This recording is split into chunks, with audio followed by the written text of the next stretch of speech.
begin with this breaking news. The Apple Developers Conference just finished up. The devotees and developers who fill its app store with their creations cheering CEO Tim Cook as he appeared before them at the tech giant's annual Worldwide Developers Conference. With a bucolic backdrop behind him, Cook kicked off the pre-recorded presentation by introducing top Apple execs with all the new goodies and offerings.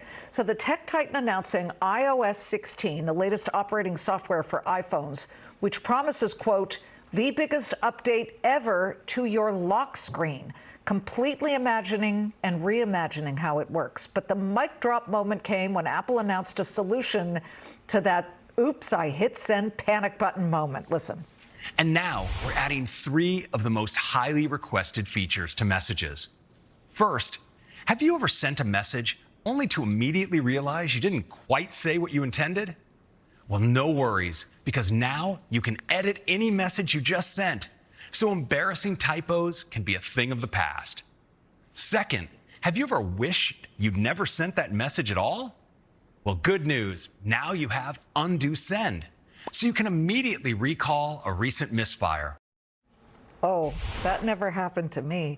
All right, with a nod to Americans' fitness fanaticism, Apple announced also the software latest update for its watch, including the long-awaited sleep tracking features so users can see how long they're in each stage of sleep. Now, the software update also includes key features to improve runners' performance. And for the hardware lovers, Apple just announced the new MacBook Air that will run on its new M2 processors, those chips that replace Intel.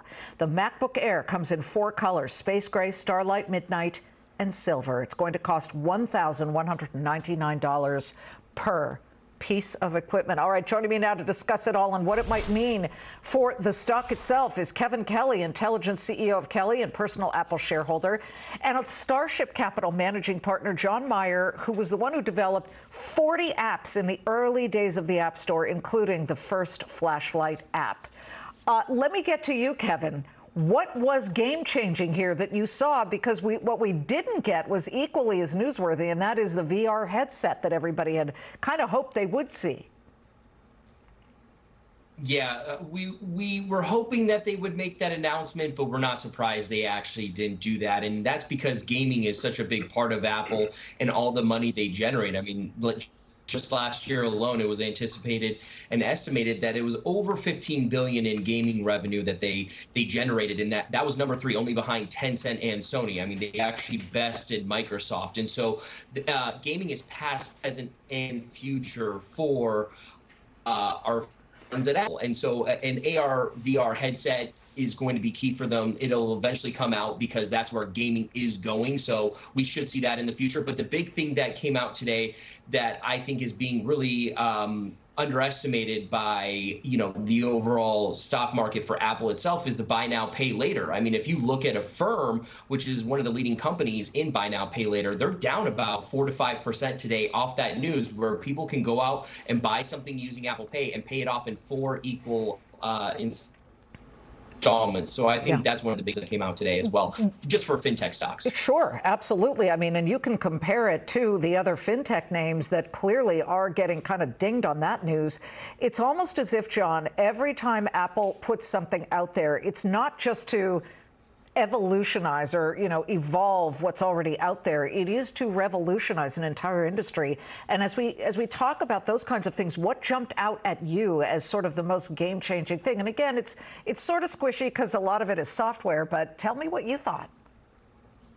Well, it's a great question. I think the resounding conclusion I had after watching this conference is that other than the buy now, pay later, which is maybe somewhat game-changing, there's definitely competition out there for that.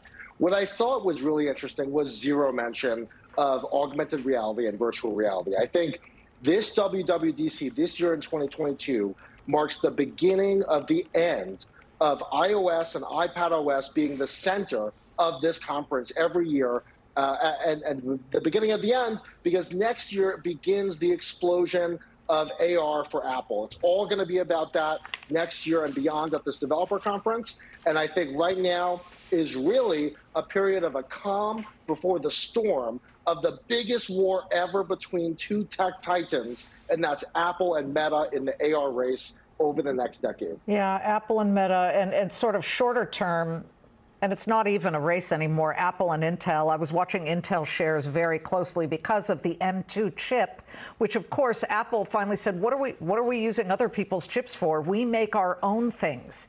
They rarely acquire companies to add on to what they do, and instead they try and create their own kind of imprimatur on every piece of design there. But let me get back to Kevin here. We were talking about Apple's intention, and when they bring something out, it's really only noticed later that the intention is not to put out a new product, but more after the mass adoption, revolutionizing an entire industry. I always think of the iPod, which completely changed the music industry. And then, you think about the iMac, which ended up dropping the floppy disk drive, and now all Macs, they do not have a USB port. They got rid of all the ports. Anything here today, and I'm kind of trying to generate a little ruach here to see if there's any excitement about stuff that was really game-changing. Yeah, I mean, I think you brought up one of the best points in that they're actually bringing their entire supply chain in-house, and one of the reasons why Intel is down is actually Intel closed their 5G chips that they were going to compete against Qualcomm on. They shut down that entire team and system, and they were doing it for 10 years, and Apple bought that entire team and all the IP and everything that goes behind it. So you will actually see one day where your iPhone won't actually have a Snapdragon chip from Qualcomm in there to talk to the internet. So that's pretty interesting in how they're actually so enclosed, but they want to play well with others, right? I mean, when we talked about the gaming before, all that revenue was generated not because they make their own games, it's because of the App Store. And you were talking about revolutionizing products. I mean, just think about that. BlackBerry was before the iPhone. Same with Palm Pilots even. So what's interesting is that they're taking over fitness now too, and they're going to have on-device fitness tracking for iOS, so you don't need to buy a watch over into the health space and fitness space for their iOSs. I think that's actually understated today as well. John, so much was made right off the top about this lock screen and the changes where you can actually do more customization. I mean, I already thought you could customize quite a bit of it. They came up with a bunch of different customization opportunities. There's a new wallpaper gallery. You can audition different fonts. Listen to how they describe the new changes. Now, if I just press and hold, I can personalize it further. I'll just tap Customize, and now I'm in the editor. Now check this out. I can simply swipe to try out different styles that automatically change the color filter, the background, and the font for the time, all to complement each other.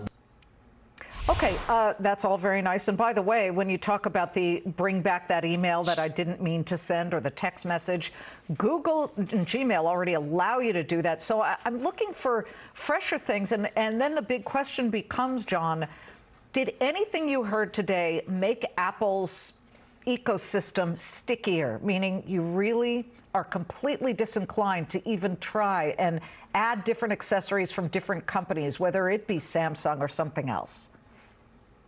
Absolutely. You know, Apple is going in and adding deeper functionality to iMessage, one of the most sticky platforms on iOS. You know, this is something that especially is widely used by this new Gen Z audience. And if you're not using iMessage and you're sending someone a text with a green bubble, you're all of a sudden not as cool. You know, that is as sticky as it gets to young people, especially using iPhones. And now that they're building in more capabilities into iMessage to keep you in there and keep you glued, I think that's great for the whole ecosystem, as any stockholder of Apple might say. And then I would also add and really note that Apple has spent the last decade waiting for when they can add customization to the home screen until they can do it in a way where it really wouldn't impact battery life, as it has done with Android over this last decade. So that's really, Apple's just waited for the perfect time. They've done it, and now it's here.